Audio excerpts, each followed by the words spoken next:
ప్రవీణ్ పగడాల గారి మరణం సంబంధించినటువంటి కేసు ఒక కొత్త మలుపు తిరిగింది. ప్రజాశాంతి పార్టీ అధ్యక్షులు కేఏ పాల్ గారు హైకోర్టులో ఈ కేసు గురించి పిటిషన్ దాఖలు చేశారు. దీనికి సంబంధించినటువంటి వాదోపవాదాలు విన్న హైకోర్టు ఆంధ్రప్రదేశ్ రాష్ట్ర ప్రభుత్వానికి నోటీసులు జారీ చేసింది. ఆంధ్రప్రదేశ్ రాష్ట్రానికి సంబంధించిన సిఎస్, ప్రత్యేక కార్యదర్శికి అలాగే డీజీపీకి కేసుకు సంబంధించినటువంటి పూర్తి వివరాల నివేదికను సమర్పించాలి అని చెప్పి కోర్టు ఆదేశాలు ఇచ్చింది. ఆంధ్రప్రదేశ్ రాష్ట్ర పోలీసులు ఈ కేసుని పారదర్శకంగా ఇన్వెస్టిగేషన్ చేయలేదని, సిబిఐకి ఈ కేసును అప్పగించాలని ప్రజాశాంతి పార్టీ అధ్యక్షులు కేఏ పాల్ గారు కోర్టులో పిటిషన్ వేశారు. ఈ విషయంలో క్రైస్తవ సమాజం అంతా కూడా వాస్తవాలన్నీ బయటికి రావాలని ప్రార్థనలు జ్ఞాపకం చేసుకోండి. మహాకూటమి ప్రభుత్వంలో మనకు న్యాయం జరగకపోయినా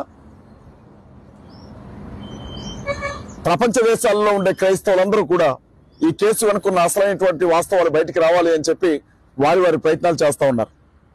మీకు తెలిసే ఉంటుంది, ఇప్పటికే అంతర్జాతీయ న్యాయస్థానంలో కావేటి సమ్మయ్య అనే ఒక న్యాయవాది కేసును ఫైల్ చేశారు.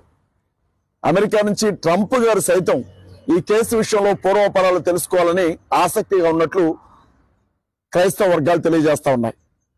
ప్రపంచ దేశాలు, క్రైస్తవ దేశాలన్నీ కూడా ఈ విషయాన్ని చాలా సీరియస్ గా తీసుకుంటున్నాయి. ప్రవీణ్ పగడాల